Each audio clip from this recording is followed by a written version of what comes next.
মিতু এসব কি? আর তোমার সাথে ছেলেটা কে? মিতু মনে হয় আমাকে এখানে আশা করে নাই। মিতু কোনো কথা বলছে না। তাই আমি আবার বললাম, তোমাকে কি বলছি? ছেলেটা কে? তুমি না অসুস্থ? ডাক্তার তোমাকে বাইরে যেতে মানা করছে। তাহলে তুমি এখানে কেন? তুই কে? আর মিতুর সাথে এভাবে কথা বলছিস কেন? কথাটা ওকে জিজ্ঞেস করো। আমি কে? মিতু ও কে? আর তোমার সাথে এভাবে কথা বলছে কেন? আমি ওকে চিনি না রনি। কোথা থেকে আসে এসব ছোট লোক? আমি জানি না ও আমাকে কিভাবে চেনে। আমি মিতুর কথা শুনে আকাশ থেকে পড়লাম। ও নাকি আমাকে চিনে না। 2 বছরের ভালোবাসা একদিনে ভুলে গেছে। কিরে, তোকে তো মিতু চিনে না, তুই তাকে কথাগুলো বলছিস কেন? তুমি এটা কি বললে? আমাকে তুমি চিনো না? 2 বছরের ভালোবাসা 1 মিনিটে ভুলে গেলে? বাহ বাহ, তোদের মতো বড়লোকের মেয়েদের ভালোবাসা আমার ভুল ছিল। আগে যদি জানতাম তুই আমার সাথে এত বড় প্রতারণা করবি, তাহলে তোকে কখনো ভালোবাসতাম না। তুই একটা মিথ্যাবাদী। তুই কখনো কাউকে ভালোবাসতে পারবি না, কারণ তোদের মনে ভালোবাসা নেই, আছে শুধু টাকার অহংকার। রনি, তুমি দাঁড়িয়ে কি দেখছো? ছোট লোকটাকে এখান থেকে মেরে বের করে দাও। আমাকে বাহির করতে হবে না, আমি নিজেই চলে যাচ্ছি। আজ আমার টাকা নেই, গাড়ি বাড়ি নেই, তাই তুমি আমাকে বলে অন্য কাউকে ভালোবাসলে। একদিন সময় আসবে, এই টাকার জন্য তোমাকে পথে নামতে হবে। কথাটা মনে রাখিস। আর কোনো কথা না বলে পার্ক থেকে বেরিয়ে সোজায় নিজের বাসায় চলে আসলাম। বাসায় এসে ওয়াশরুমে চলে গেলাম। ফ্রেশ হয়ে মোবাইলটা হাতে নিয়ে দেখি রাইসা অনেকগুলো ফোন দিছে, তাই আমি তাকে ফোন দিলাম। ভাইয়া, কেমন আছিস? এই তো ভালো, তুই কেমন আছিস? বাবা মা কেমন আছে? আমরা সবাই ভালো আছি। আম্মু খালি তোর কথা চিন্তা করে। ভাইয়া, প্লিজ তুই বাসায় চলে আয়। না বোন, যেদিন আমি নিজের পায়ে দাঁড়াতে পারবো সেই দিন বাসায় ফিরে যাব। তুই মা বাবার খেয়াল রাখিস। তোর কাছে টাকা পয়সা আছে? না থাকলে আমি পাঠিয়ে দিই। আমার কাছে টাকা আছে, সমস্যা নেই বোন। টাকা লাগলে তোকে ভাইয়া বলবো। ঠিক আছে, ভালো থাকিস। ঠিক আছে, তুইও ভালো থাকিস। ফোন কেটে দিয়ে শুয়ে পড়লাম। ঘুমাতে ঘুমাতে আপনাদের পরিচয়টা দিয়ে দেই। আমি রাসেল, বর্তমানে একটা হোটেলে কাজ করি। আর কিছু জানতে হবে না, গল্পে থাকেন জানতে পারবেন। আর মিতু, ও হচ্ছে বড়লোক বাবার একমাত্র মেয়ে। তার আর আমার 2 বছরের রিলেশন। হোটেলে কাজ করাকালীন তার সাথে আমার প্রেম হয়। সে জানে আমি হোটেলে কাজ করি, তারপরও সে আমাকে ভালোবাসার কথা বলেছে, কিন্তু আমি রাজি হই নাই। তার জোড়াজড়িতে লাস্ট পর্যন্ত রাজি হলাম। হোটেলে কাজ করি আজ 2 বছর 3 মাস ধরে। মিতু যদি আমাকে ভুলে অন্য কাউকে ভালোবাসতে পারে, তাহলে আমি কেন তাকে ভুলে থাকতে পারবো না? এখন থেকে বড় লোকের মেয়ের সাথে কখনো প্রেম করব না। তো যাই হোক, সকালে ঘুম থেকে উঠে ফ্রেশ হয়ে হোটেলে চলে গেলাম। আগে নাস্তা করে নিলাম, তার কাজ করতে লাগলাম। হঠাৎ ম্যানেজার ডাক দিল। জি আঙ্কেল বলুন। আসলে আমাদের ম্যানেজার অনেক ভালো, হোটেলের সবাই তাকে আঙ্কেল বলেই ডাকে। রাসেল, উত্তর পাশের টেবিলে 2জন কাস্টমার আসছে, তাদের থেকে অর্ডার নিয়ে আসো। জি আঙ্কেল। আমি উত্তর পাশে টেবিলে গিয়ে দেখি 2টা মেয়ে বসে আছে। একজনের চেহারা দেখা যাচ্ছে, কিন্তু আরেকজনের চেহারা দেখা যাচ্ছে না। আমি তাদের বললাম, ম্যাম আপনারা কি খাবেন? আমার কথা শুনে মেয়ে দুটো আমার দিকে তাকালো। আমি একজনকে দেখে অবাক হয়ে গেলাম। কি মনে করছেন মিতু? আরে না, মেয়েটার নাম নাদিয়া। নাদিয়া দেখতে অনেক সুন্দর। আমি আর নাদিয়া একসাথে কলেজে পড়েছি। নাদিয়ারা ছিল অনেক গরিব, তার বাবা কষ্ট করে তার পড়াশোনা চালিয়েছে। কিন্তু নাদিয়া কলেজে কারোর সাথে তেমন কথা বলতো না, কারণ সে গরিব। এ কারণে কারোর সাথে মিশে না। আপনার নাম নাদিয়া না? জি, আমার নাম নাদিয়া। আপনি রাসেল, রাইট? এবং অনেক মেয়ের ক্রাশ ছিলেন। জি আমি রাসেল, আর আমি এই হোটেলে কাজ করি। তুই ওকে চিনিস নাদিয়া? চিনি।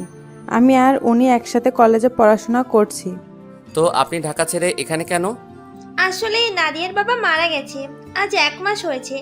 এখন নাদিয়া পুরো একা হয়ে গেছে। নাদিয়ার সাথে আমার ফেসবুকে পরিচয়। যখন জানতে পারলাম তার বাবা মারা গেছে, তখন তাকে বলি আমার এখানে চলে আসতে। খুব ভালো করছেন। তো আপনার নাম? জি, আমার নাম তিশা। পরিবারে আব্বু আম্মু আর আমি থাকি। আমি একটা অফিসে কাজ করি, তাই দিয়েই সংসার চলে। ও, এবার বলুন কি খাবেন? তারপর তারা অর্ডার দিল। আমি তাদের খাবার এনে দিলাম, কিন্তু নাদিয়ার চেহারার দিকে তাকিয়ে দেখি ও মনে হয় কি চিন্তা করছে। কিছু মনে না করলে একটা কথা বলতে পারি? মনে করার কি আছে বলুন। নাদিয়াকে দেখে মনে হচ্ছে কি চিন্তা করছে। আমাকে একটু বলবেন কি হয়েছে? আসলে নাদিয়াকে আমি যে অফিসে চাকরি করি সেখানে নিয়ে গেছে, কিন্তু বস বলল তাদের নাকি লোক লাগবে না। তাই এখন সে চিন্তা করছে কি করবে। ও এ কথা, সমস্যা নেই, আমি ওর চাকরির ব্যবস্থা করে দিব। আগে খাবার খেয়ে নাও। আপনি কিভাবে আমার চাকরির ব্যবস্থা করে দিবেন? সেটা আপনাকে ভাবতে হবে না, আগে খাবার খেয়ে নেন। তারপর দুজনে খাবার খেতে লাগলো। খাবার খাওয়া শেষ হওয়ার পর বিল দিতে আসলে আমি বলি, আপনাদের বিল দিতে হবে না, বিল আমি দিয়ে দিছি। আপনি কেন আমাদের বিল দিচ্ছেন? মনে করো বন্ধু হয়ে বন্ধুর বিল দিছি, অন্য সময় নয়, আপনি দিবেন। এখন চলেন, কোথায় যাব? আপনার চাকরির জন্য। ঠিক আছে, চলুন। তারপর হোটেল থেকে বেরিয়ে তাদের একটা অফিসে ঠিকানা দিলাম। আপনারা দুজন এই অফিসে যাবেন, আর তিশা তুমি এই অফিসে চাকরি ছেড়ে দাও, তোমাদের দুজনকে ওই অফিসে চাকরি দিবে। আপনি কি জানেন আমাদের এই অফিসে চাকরি দিবে? সেটা গেলে দেখতে পাবে, আর কোনো কথা নয়, তোমরা এখনই ওই অফিসে চলে যাও। ঠিক আছে। তারা দুজনে একটা রিক্সা নিয়ে অফিসের উদ্দেশ্যে চলে গেল। তারা যাওয়ার পর আমি ফোনটা বের করে রাইসাকে ফোন দিলাম। হ্যালো ভাইয়া, কেমন আছিস? হঠাৎ ফোন দিলি যে? আমি ভালো আছি। শোন, তোকে যে কারণে ফোন দিলাম, বল। তোর কাছে দুইটা মেয়ে যাবে, একটার নাম নাদিয়া, আরেকটার নাম তিশা। তাদের অফিসে চাকরি দিয়ে দিবি। ঠিক আছে ভাইয়া, তুই কোনো চিন্তা করিস না, আমি তাদের চাকরি দিয়ে দিব। আর শোন, তাদের বেতন বাড়িয়ে দিবি। আচ্ছা ঠিক আছে। ওকে, ভালো থাকিস, নিজের দিকে খেয়াল রাখিস। হুম। ফোনটা কেটে আবার হোটেলে চলে গেলাম। কাজ শেষ করে বাসায় আসতেই হঠাৎ রাস্তায় দেখে একটা মেয়ে পড়ে আছে। আমি মেয়েটার কাছে গেলাম, দেখি মেয়েটার পুরো শরীরে রক্তে রঞ্জিত হয়ে আছে। পাশে মেয়েটার মোবাইল পড়ে আছে। রক্তের কারণে মেয়েটার চেহারা ঠিকমতো দেখা যাচ্ছে না। আশেপাশে কোনো গাড়ি দেখতেছি না। কিছুক্ষণ পর দেখি একটা সিএনজি আসছে এইদিকে। তারপর সিএনজি দাঁড় করিয়ে মেয়েটাকে নিয়ে হাসপাতালে চলে গেলাম। ডাক্তার মেয়েটাকে ভিতরে নিয়ে গেল। আমি বাহিরে অপেক্ষা করতে লাগলাম। কিছুক্ষণ পর ডাক্তার বেরিয়ে এসে বলল, আপনি রোগীর কি হন? আমি কিছুই হই না, রাস্তায় পড়েছিল, তাই আমি তাকে হাসপাতালে নিয়ে আসলাম। ও, আপনি এখনই ও পজিটিভ রক্ত নিয়ে আসেন 2 ব্যাগ। রোগীর শরীর থেকে অনেক রক্ত বের হয়েছে, আমাদের এখানে 2 ব্যাগ আছে, আরও 2 ব্যাগ লাগবে। আপনি এখনই রক্ত ব্যবস্থা করে নিয়ে আসেন, তা না হলে রোগীকে বাঁচানো সম্ভব হবে না।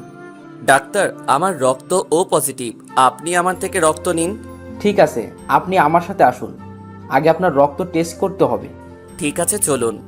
আমি ডাক্তারের সাথে ভিতরে গেলাম। তারপর রক্ত টেস্ট করে দেখলো ঠিক আছে। তারপর 2 ব্যাগ রক্ত দিয়ে বেরিয়ে আসলাম। হঠাৎ পকেটের মোবাইলটা বেজে উঠলো।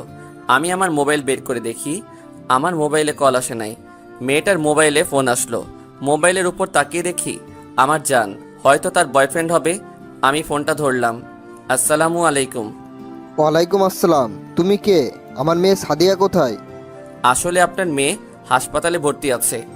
কি হয়েছে আমার মেয়ের? এখন কোন হাসপাতালে আছে? সেটা আমি বলতে পারবো না। আমি আপনার মেয়েকে রাস্তায় দেখি রক্তাক্ত অবস্থায় পড়ে আছে, তারপর তাকে হাসপাতালে নিয়ে আসি, আর আপনার মেয়ে এই হাসপাতালে আছে। ঠিক আছে, আমরা এক্ষুনি আসছি। বলে ফোন কেটে দিল। আমার শরীরটা কেমন দুর্বল লাগছে, তাই আমি কেস কাউন্টারে মোবাইলটা রেখে তাদের বললাম 104 নম্বর কেবিনের রোগীর বাবা আসলে তাকে ফোনটা দিয়ে দিতে। আমার কথা জিজ্ঞেস করলে বলবেন আমি বাসায় চলে গেছি। বলে আমি বাসায় চলে আসলাম। ঘড়ির দিকে তাকিয়ে দেখি রাত 2টা বেজে গেছে, তাই আর দেরি না করে শুয়ে পড়লাম। দেখতে দেখতে 1 মাস চলে গেল। নাদিয়া আর তিশা মাঝে মাঝে আমার সাথে দেখা করে, তাদের সাথে ভালো বন্ধুত্ব হয়ে গেছে। ওই মেয়েটাকে দেখতে গিয়েছিলাম পরের দিন, কিন্তু তার বাবা নাকি মেয়েটাকে নিয়ে গেছে বাসায়। সকালে ঘুম থেকে উঠে ফ্রেশ হয়ে হোটেলে আসার পর আঙ্কেল ডাক দিল। বলুন আঙ্কেল। রাসেল, আমাদের একটা বড় অর্ডার পড়েছে।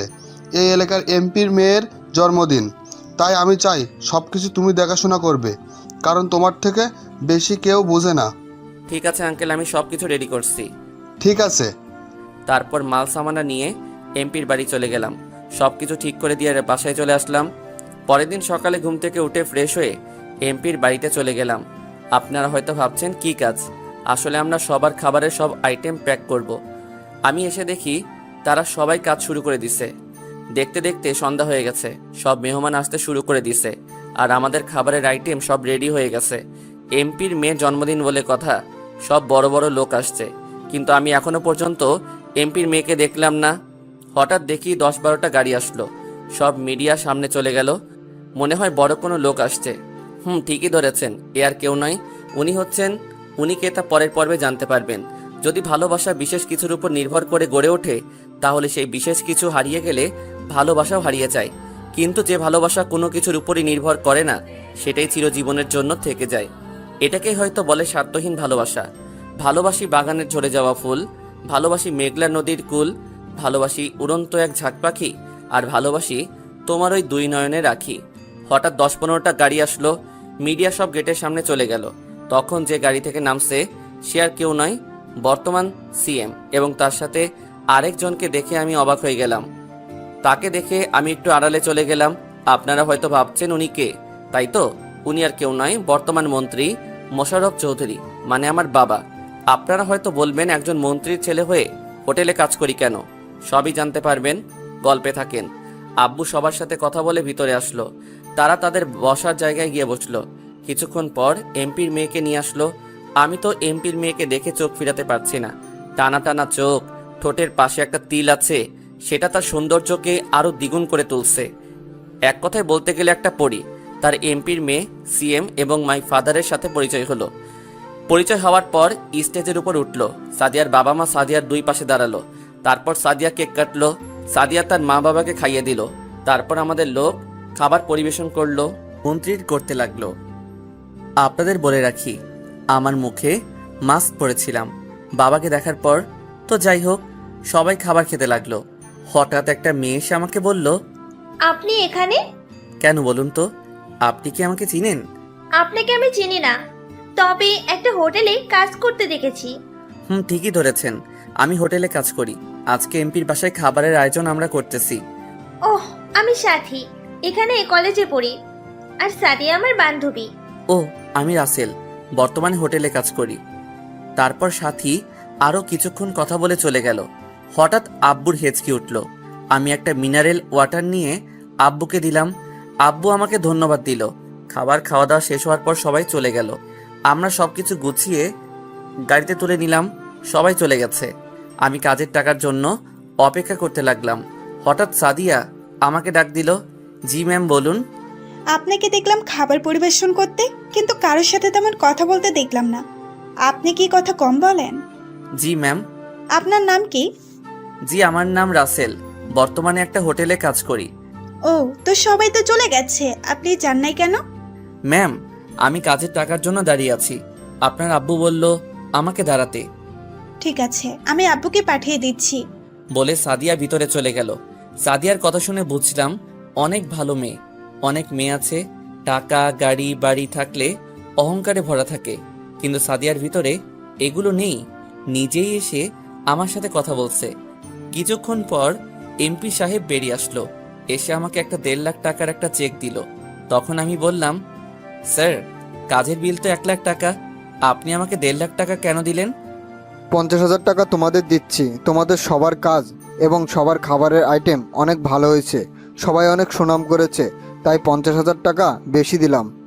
ঠিক আছে স্যার, আমি তাহলে আসি। ঠিক আছে, যাও। আমি চেকটা নিয়ে হোটেলে চলে আসলাম। এসে ম্যানেজার আঙ্কেলকে চেকটা দিলাম। তারপর কেস থেকে 50,000 টাকা আমাদেরকে বের করে দিল।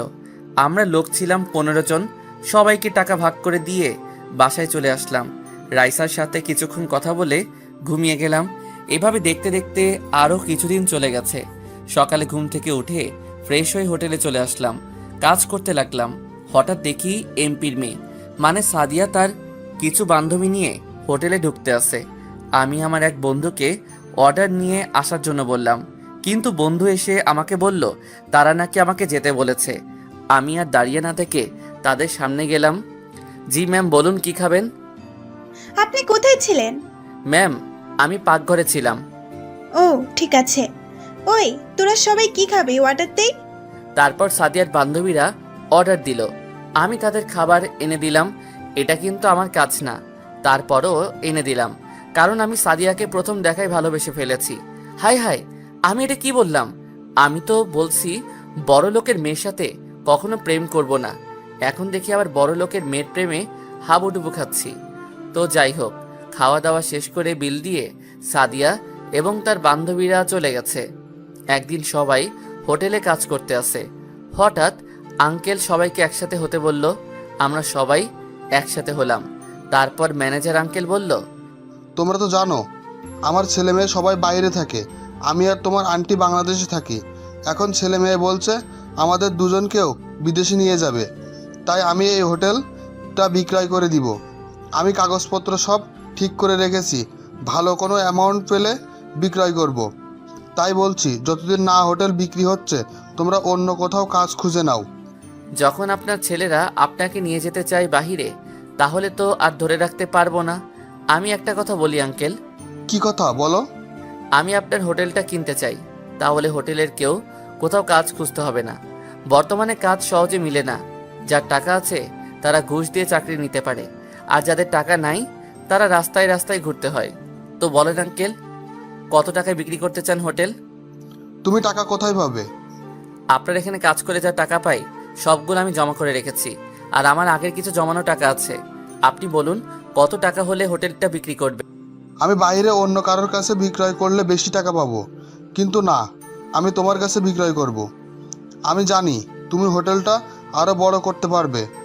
আমি মনে করছি 25 লাখ টাকা হলে বিক্রি করব। তুমি যেহেতু কিনতে চাও তাহলে আমি 20 লাখ টাকাই দিব। ঠিক আছে আঙ্কেল, আপনি কাগজপত্র সব ঠিক করে রাখেন, আমি কালকে এসে সব টাকা দিব। ঠিক আছে। তারপর হোটেলের সবাই আমাকে জড়িয়ে ধরে কান্না করে দিল।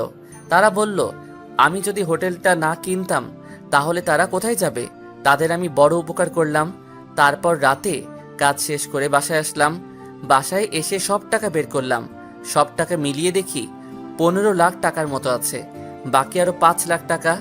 তারপর রাইসাকে ফোন দিলাম। ভাইয়া কেমন আছিস? আমি ভালো আছি, তুই কেমন আছিস? আমি ভালো আছি। খাবার খেয়েছিস? খেয়েছি। রাইসা, তোকে যে কারণে ফোন দিলাম, আমার কিছু টাকা লাগবে। কত লাগবে বল, আমি পাঠিয়ে দিব। বেশি না, 5 লাখ টাকা হলে চলবে। আমি তোকে পরে দিয়ে দিব। আমার টাকা লাগবে না, তুই বল কখন লাগবে টাকা। কালকে লাগবে। তুই নাদিয়ার হাতে টাকাটা দিয়ে দিস, সে আমাকে এনে দিবে।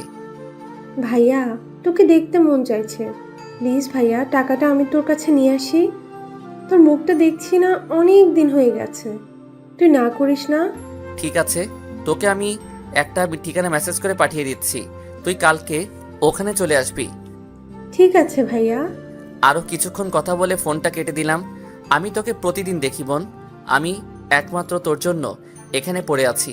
তুই জানিস বোন, তোর ক্ষতি করার জন্য কত লোক পড়ে আছে। তোর এই ভাইটা সব সময় তোর পাশে আছে।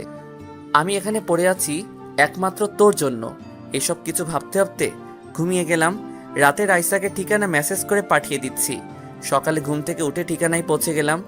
গিয়ে দেখি রাইসা আমার আগে এসে বসে আছে। কেমন আছিস? রাইসা আমাকে দেখে দৌড়ে এসে জড়িয়ে ধরে কান্না করে দিল। আমার চোখ দিয়ে 2 ফোঁটা পানি পড়ে গেল। ভাইয়া তোকে ছাড়া কেমনে ভালো থাকি বল। যে ভাইটার সাথে সবসময় দুষ্টুমি করতাম, যে ভাইটার মুখ না দেখে আমি থাকতে পারতাম না, সে আমি কি করে ভালো থাকি। বোন, সময় হলে আবার তোদের কাছে ফিরে যাব। আগে আমি নিজের পায়ে দাঁড়িয়ে নেই, আব্বুকে দেখিয়ে দিব আমিও পারি। আমি প্রতিদিন নামাজ পড়ে আল্লাহর কাছে দোয়া করি তুই যেন নিজের পায়ে দাঁড়িয়ে সবার সামনে আসতে পারিস। এখানে 10 লাখ আছে, প্লিজ ভাইয়া বেশি টাকাগুলো ফিরিয়ে দিস না। ঠিক আছে, তুই জিজ্ঞেস করবি না টাকাগুলো কেন চাইছি? আমি জানি ভাইয়া তুই খারাপ কাজে টাকা খরচ করবি না, তাই বলার প্রয়োজন মনে করিনি। আমি টাকাগুলো নিছি এই কারণে আমি একটা হোটেল কিনছি। তারপর আঙ্কেলের কাহিনী সব খুলে বললাম। ভালো করছিস, দেখবি তুই এই হোটেল নিয়ে অনেক বড় উপরে উঠবি, আমার বিশ্বাস। তাই যেন হয় বোন। এখন তুই অফিসে চলে যা। আর একটু থাকি না ভাইয়া। না বোন, পরে আবার তোকে ডাকবো ভাইয়া। আর বাবা মা কেমন আছে? বাবা তো সারাদিন বাইরে থাকে, আমার সাথেও তেমন কথা বলে না। আম্মু তো বাসায় একা একা মনমরা হয়ে বসে থাকে। আমি তো অফিসে থাকি, অফিস শেষ করে বাসায় গিয়ে আম্মাকে কিছুক্ষণ সময় দিই। ও ঠিক আছে, তুই এখন চলে যা, আমি এখন হোটেলে যেতে হবে। ঠিক আছে ভাইয়া, নিজের শরীরের যত্ন নিস। রাইসা গাড়ি নিয়ে চলে গেল। আমি দাঁড়িয়ে না থেকে হোটেলে চলে আসলাম। হোটেলে এসে আঙ্কেলকে টাকা দিয়ে সব কাগজপত্র বুঝিয়ে নিলাম। এখন আমি নিজের মতো করে হোটেল চালাতে লাগলাম। আস্তে আস্তে আমার হোটেল নাম করা হয়ে গেছে। সবাই এখন এক নামে চিনে, মা বাবার দেওয়া হোটেল অ্যান্ড রেস্টুরেন্ট। আমার হোটেল এখন বাইরের লোক এসে খাবার খায়। এই হোটেল ওপরে ওঠাতে আমার 6 মাস চলে গেছে। এই 6 মাসের ভিতরে সাদিয়া অনেকবার এসেছে আমার হোটেলে এসে আমার দিকে কেমন করে যেন তাকিয়ে থাকে। আসল কথা বলতে সাদিয়ার এই তাকানো দেখে আমি তার প্রেমে পড়ে গেছি। সাদিয়াকে দেখে মনে হচ্ছে সেও আমাকে ভালোবাসে। তাকাবে না কেন? এককালে কলেজে সব মেয়ের ক্রাশ ছিলাম। আসলে বাস্তবে আমি অনেক কালো একটা ছেলে। কোনো মেয়ে আমার প্রেমে ভুলেও পড়বে না। দেখতে দেখতে 1 বছর চলে গেছে। এখন আমার বাড়ি গাড়ি সব কিছু আছে। আমি এখন নিজের পায়ে দাঁড়াতে পেরেছি। এখন আমার আব্বু বলতে পারবে না তুই জীবনে কিছু করতে পারবি না। এখন ভাবছি সাদিয়াকে প্রপোজ করব। দেরি না করলে হয়তো অন্য কেউ নিয়ে যাবে। এই 1 বছরে সাদিয়ার সাথে ভালো বন্ধুত্ব হয়ে গেছে। তার সাথে এখন ফোনে কথা হয়। রাতে সাদিয়াকে ফোন দিলাম। বলো। কেমন আছো? ভালো আছি। তুমি কেমন আছো? আমিও ভালো আছি। কালকে আমার সাথে একটু দেখা করতে পারবে? কোথায় দেখা করবে? আমরা যে জায়গায় মাঝে মাঝে দেখা করতাম। ঠিক আছে, কয়টায় আসবে? বিকাল 5টায়। ওকে, ঠিক আছে। তারপর আরও কিছুক্ষণ কথা বলে ফোনটা কেটে দিলাম। এবার আপনাদেরকে বলি, রাইসা আমার সাথে আরও অনেকবার দেখা করেছে এবং রাইসার থেকে যে টাকা নিয়েছি ওগুলো তাকে দিয়ে দিছি। রাইসা নিতে চাইনি, আমি জোর করে তার টাকা দিয়ে দিছি। আপনারা হয়তো এখন জিজ্ঞেস করবেন রাইসার ক্ষতি করার জন্য কেন লোক পড়ে আছে। রাইসা কি করেছে? এখানে রাইসা কিছু করে নাই। যা করেছি আমি, আমার উপর প্রতিশোধ নিতে রাইসার ক্ষতি করার চেষ্টা করছে। তো আপনারা বলবেন আমি কি ক্ষতি করেছি? গল্পে থাকেন, সবকিছু জানতে পারবেন। সকালে ঘুম থেকে উঠে ফ্রেশ হয়ে হোটেলে চলে গেলাম। বিকেলে হোটেল থেকে বেরিয়ে গাড়ি নিয়ে পার্কে চলে আসলাম। পার্কে ঢুকে দেখি সাদিয়া আমার সাথে এসে বসে আছে। সাদিয়া আমাকে দেখে বলল, তোমার আসতে এত দেরি হলো কেন? হোটেলে অনেক কাস্টমার, তাই আসতে লেট হয়ে গেছে।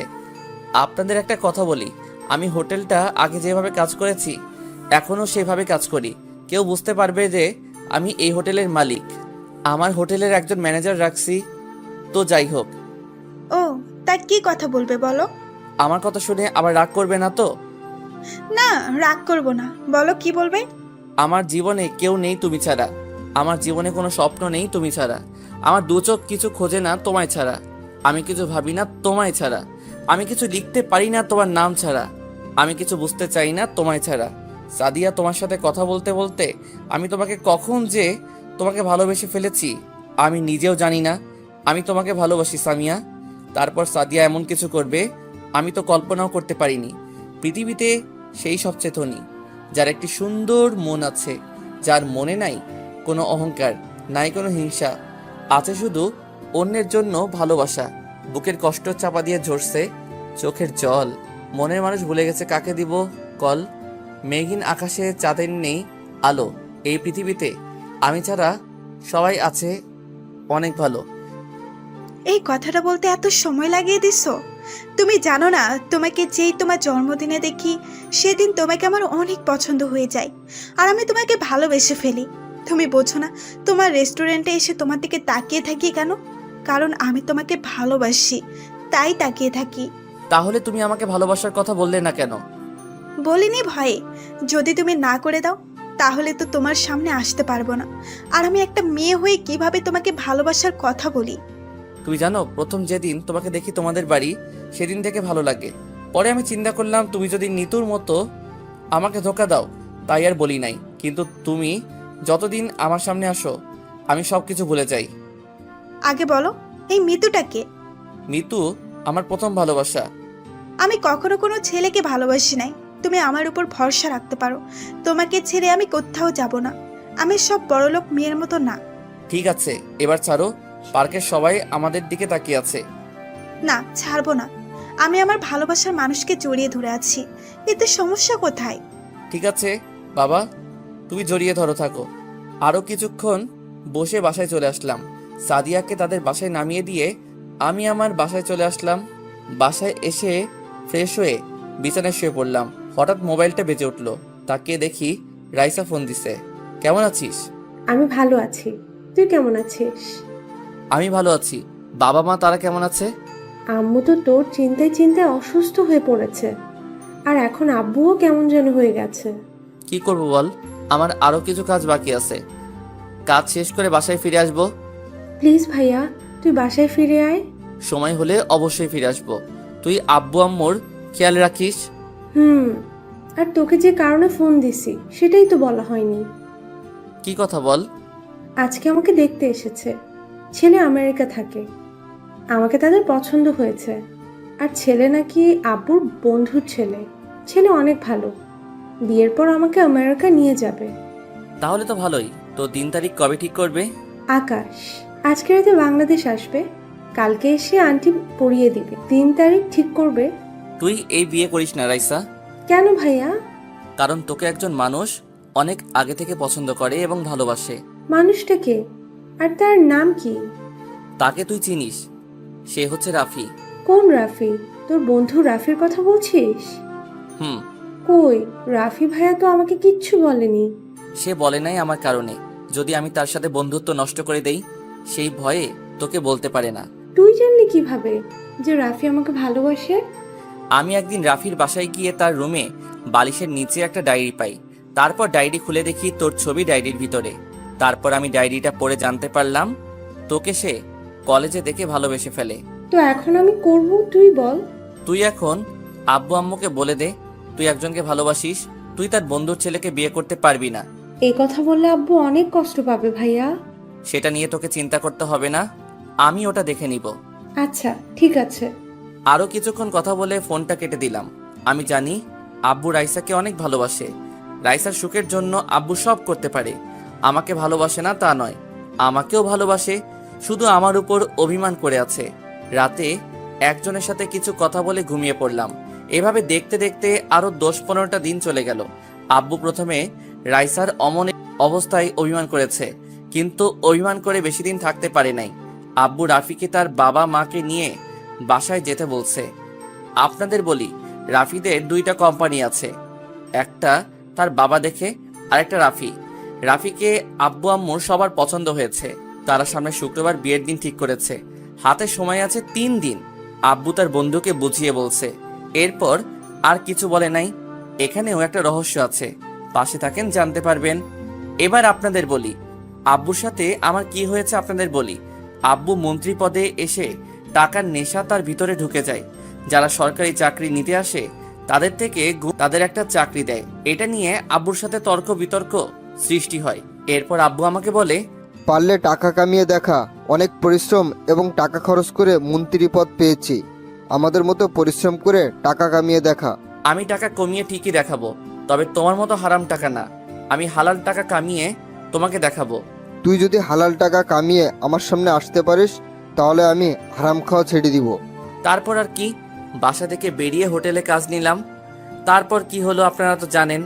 পরের দিন সকালে উঠে আর রেস্টুরেন্টে যাইনি, কারণ আমি বাড়িতে যাব। রাইসা সোজা বলে দিছে আমি যদি না যাই তাহলে সে বিয়ে করবে না। সাদিয়া এবং আমার ভালোবাসা আগের মতোই চলছে, তবে মাঝে মাঝে সাদিয়াকে ফোন দিয়েলে ব্যস্ত থাকে। আমি তাকে বলে সে বলে নানি ফুপা ফুপি তাদের অনেক আত্মীয় স্বজনের সাথে কথা বলে, তাই আমি আর কিছু বলি না। পরের দিন সাদিয়াকে ফোন দিয়ে বললাম আমার সাথে মার্কেটে যাওয়ার জন্য, কিন্তু সে বলল তার নাকি বাসায় মেহমান আসবে। আমি বাসা থেকে বেরিয়ে গাড়ি নিয়ে মার্কেটে চলে গেলাম। গাড়ি পার্কিং করে যেই না গাড়ি থেকে নেমে মার্কেটের ভিতরে ঢুকবো, হঠাৎ একটা জায়গায় চোখ আটকে গেল। দেখি সাদিয়া একটা ছেলের সাথে দাঁড়িয়ে কথা বলছে, আর যেই ছেলেটাকে দেখলাম তাকে দেখে আরো অবাক হলাম। ও দেশে আসলো কবে, আর সাদিয়ার সাথে ওর সম্পর্ক? আমাকে সবকিছু জানতে হবে।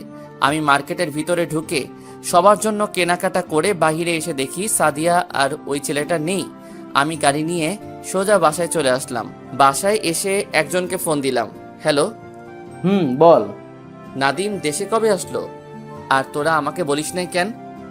আমি তো তাকে কিছুক্ষণ আগে দেখলাম এমপির মেয়ের সাথে গাড়িতে করে কোথায় যেন যাচ্ছে।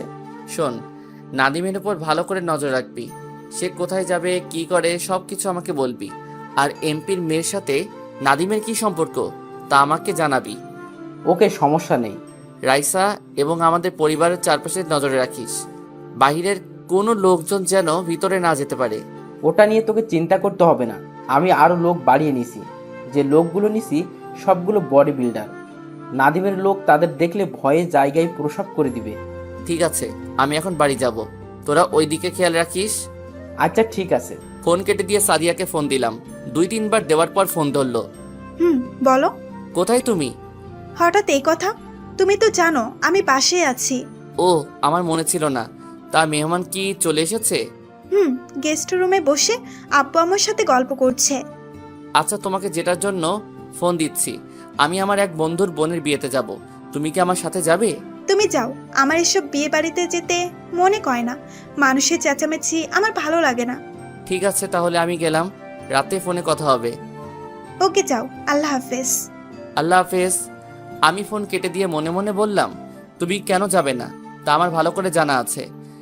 আর তুমি আমাকে ভালোবাসো না, আমার সাথে প্রেমের অভিনয় করছো। কারণ নাদিমের সাথে তোমাকে দেখে আমি বুঝতে পেরেছি। দেখি সাদিয়া, তুমি আমার সাথে কত নাটক করতে পারো। তুমি এখনো এই রাসেলকে চিনো না। তারপর রেডি হয়ে গাড়ি নিয়ে বাসায় চলে আসলাম। আপনাদের বলি, আমি আমাদের বাসা থেকে কিছুটা দূরে থাকি। বাসায় আসতে 1 ঘন্টা সময় লাগে। বাড়ির সামনে আসার পর বাড়ির দারোয়ান গেট খুলে দিল। ভিতরে যাওয়ার পর গার্ড এসে দরজা খুলে দিল। দারোয়ান তার আমাকে দেখে চিনে ফেলছে। আমি গাড়ি থেকে নেমে দরজার সামনে এসে কলিং বেল চাপ দিলাম। আম্মু এসে দরজা খুলে দিল। আমাকে দেখে জড়িয়ে ধরে কান্না করে দিল। মায়ের চেহারা আগের থেকে অনেক শুকিয়ে গেছে, কারণ মা আমাকে অনেক ভালোবাসে। আমি মায়ের চোখের পানি মুছে দিয়ে বললাম, আম্মু কান্না করো না। তুই আমাদের ছেড়ে কিভাবে থাকলি? তোর একবারও কে মায়ের কথা মনে পড়ে নাই? তুই জানিস না তোকে আমি কত ভালোবাসি? আম্মু, তোমাকে প্রতিদিন মনে পড়ে। আব্বুর কথা রাখতে আমি বাড়ি থেকে বের হয়ে গেছি। আজ আমি বাবার কথা রাখতে পেরেছি। এখন আমি নিজের পায়ে দাঁড়িয়েছি। আমি হালাল টাকা কামিয়ে আজ আমি টাকা পয়সার মালিক হয়েছি। ঠিক আছে, এখন ভিতরে আয়। চলো। আব্বু কোথায়? তোর আব্বু একটা জনসভায় গেছে, কিছুক্ষণের মধ্যেই চলে আসবে। ওহো, আমার কলিজা কোথায়? ওর রুমে আছে, যা গিয়ে দেখা করে দুজনে ফ্রেশ হয়ে নিচে আয়, আমি টেবিলে খাবার দিচ্ছি। ঠিক আছে আম্মু। বলে আমি রাইসার রুমে চলে আসলাম। এসে দেখি বোন আমার রাফির সাথে মোবাইলে হেসে হেসে কথা বলছে। বাহ বাহ, বিয়ে না হতেই এত কথা। না জানি বিয়ের পর কি করবি। আমাকে তার রুমে দেখে ফোনটা কেটে দৌড়ে এসে জড়িয়ে ধরে কান্না করে দিল। এই পাগলি, কান্না করিস কেন? তুই আসবি, আমাকে বললি না কেন? বলে দিলে তো আর সারপ্রাইজ দিতে পারতাম না। আমি অনেক খুশি হয়েছি ভাইয়া, তুই আবার ফিরে এসেছিস। ঠিক আছে, এখন ফ্রেশ হয়ে নাও, দুজনে একসাথে খাবার খাবো। ঠিক আছে ভাইয়া, আমি এখনই ফ্রেশ হয়ে আসছি। রাইসা ফ্রেশ হতে চলে গেল। আমি আমার রুমে চলে আসলাম। রুমটা কি সুন্দর করে সাজিয়ে রেখেছে। আমি ওয়াশরুমে ঢুকে ফ্রেশ হয়ে নিচে চলে আসলাম। কিছুক্ষণ পর রাইসা এসে আমার পাশে বসলো। আব্বু বলল সে নাকি আমাকে নিজের হাতে খাইয়ে দিবে। রাইসা বলল তাকেও খাইয়ে দিতে। আম্মু রাইসাকে আর আমাকে খাইয়ে দিল। খাবার খেয়ে রুমে চলে আসলাম। আপনাদের একটা কথা বলি, রাইসা জানে না আমি যে মন্ত্রীর ছেলে। রুমে এসে একজনকে ফোন দিলাম। তারপর সে যেটা বলল আমি তো অবাক হয়ে গেলাম। তার মানে সাদিয়া আমার ব্যাপারে সব কিছু জানে। তাহলে চলুন ওপাশ থেকে কি বলেছে। কোনো খবর পেয়েছিস? আমি তোকে ফোন দিতে মোবাইল হাতে নিছি, এখন দেখি তুই ফোন দিলি কেন? নাদিমের সাথে এমপির মেয়ে সাদিয়ার সব খবর জেনে গেছি। কি জানিস বল। সাদিয়া হচ্ছে নাদিমের মামাতো বোন। সাদিয়া বিদেশ থেকে পড়াশুনো করে দেশে এসেছে। আর কি জানিস? আমাদের লোক তাদের পিছনে লাগিয়েছি। কিছুক্ষণ আগে ওরা আমাকে সব বলল। সাদিয়া তোর সাথে প্রেমের অভিনয় করছে। সব কিছু নাদিমের প্ল্যান, যাতে তোকে মারতে সুবিধা হয়। আর সাদিয়া এটাও জানে তুই মন্ত্রীর ছেলে। ওরা কিভাবে জানলো আমাকে সাদিয়া মারার জন্য প্রেমের অভিনয় করছে? নাদিম আর সাদিয়া একটা রেস্টুরেন্টে খাবার খেতে খেতে এইসব বলছে। আমাদের লোক সব শুনে আমার কাছে বলছে। আচ্ছা, তোদের মধ্যে মামাতো ভাই বোন ছাড়া অন্য কোনো প্রাণী আছে? সেরকম কিছু জানতে পেরেছে? এমন কিছু জানতে পারে নাই। ও, আমার মনে হয় সাদিয়া যদি সত্যিটা জানতো তাহলে নাদিমের কথায় কখনো রাজি হতো না। ওপাশে কে কথা বলছে তা আর গোপন রাখবো না। ও আর কেউ নাই, আমার বন্ধু এনামুল। তার একটা গ্রুপ আছে, আর তার নাম শুনলে এলাকার মানুষ ভয় পায়। আমি আর এনামুল একসাথে কলেজে পড়ছি। কলেজে পড়া অবস্থায় এনামুল এই গ্রুপ তৈরি করে। এনামুল কোনো খারাপ কাজ করে না, সে সবসময় মানুষের বিপদে এগিয়ে আসে। বলতে গেলে এনামুল, রাফি আর আমি বেস্ট ফ্রেন্ড। তো যাই হোক, তো এখন কি করব বল? এখন কিছু করা যাবে না। আগে রাইসার বিয়েটা শেষ হোক, তারপর যা করার করব। তোরা নাদিম আর সাদিয়াকে চোখ বেড়ে রাখবি। তারা কখন কোথায় যায়, কি করে, সবকিছু আমাকে জানাবি। আচ্ছা ঠিক আছে। আরও কিছুক্ষণ কথা বলে কেটে দিলাম। ফোনটা কেটে দরজার সামনে তাকিয়ে দেখি আব্বু দাঁড়িয়ে আছে। আব্বু কি এনামুল আর আমার কথা শুনে ফেলেছে? মনে মনে বললাম, আব্বু কেমন আছো? আমি ভালো আছি, তুই কেমন আছিস? আমিও ভালো আছি। আর আমি তোমার কথা রেখেছি, আমি এখন হালাল টাকা উপার্জন করি। দেশের টাকা দিলে এখন আমার সব কিছু আছে। ভালো। তা এখন কি করিস? মা বাবার দোয়া হোটেল অ্যান্ড রেস্টুরেন্ট, এদের নাম শুনেছো? শুনেছি রেস্টুরেন্টটা বাংলাদেশের একটা বিখ্যাত হোটেল। ওটাই বাইরে থেকে মানুষ এসে খাবার খায়। ঠিকই শুনেছো, ওটার মালিক আমি। ও, আর কিছু না বলে আব্বু চলে গেল। আমি মনে মনে বলতে লাগলাম, আব্বুর তো কোনো রিয়াকশন দেখলাম না। আজ কত বছর পর বাড়িতে আসলাম, নাকি আমার সব কথা শুনে ফেলছে। যাই হোক, এটা নিয়ে পরে ভাবা যাবে। রাতে সবার সাথে খাবার খেয়ে আমি নিজের রুমে চলে আসলাম। বিছানায় শুয়ে ম্যানেজারের সাথে কিছুক্ষণ কথা বলে সাদিয়াকে ফোন দিলাম, কিন্তু সাদিয়ার ফোনটা ওয়েটিংয়ে আছে। কিছুক্ষণ পর রাইসা আমার রুমে আসলো, তার সাথে কিছুক্ষণ কথা বলে ঘুমিয়ে গেলাম। সকালে ঘুম থেকে উঠে ফ্রেশ হয়ে নিচে এসে দেখি সব মেহমান আসা শুরু করছে। রাতে গায়ে হলুদের অনুষ্ঠান শেষ করে রুমে চলে আসলাম, কিন্তু অবাক করার বিষয় হলো সাদিয়া আমাকে একটা ফোনও দিল না। আমি দেখবো সাদিয়া তুমি আমার কি করতে পারো। তুমি এখনো এই রাসেলকে চিনতে ভুল করছো। পরের দিন ধুমধাম করে রাইসার বিয়ে হয়ে গেল। রাইসা যাওয়ার সময় আমাকে ধরে অনেক কান্না করছে। বাসাটা কেমন ফাঁকা হয়ে গেছে। এভাবে দেখতে দেখতে 5 দিন চলে গেল। সাদিয়ার সাথে এখনো কথা হয় নাই। তাকে ফোন দিছে অনেকবার, কিন্তু ফোন বন্ধ। এনামুল বলছে নাদিয়াকে কিছুদিন ধরে দেখছি না।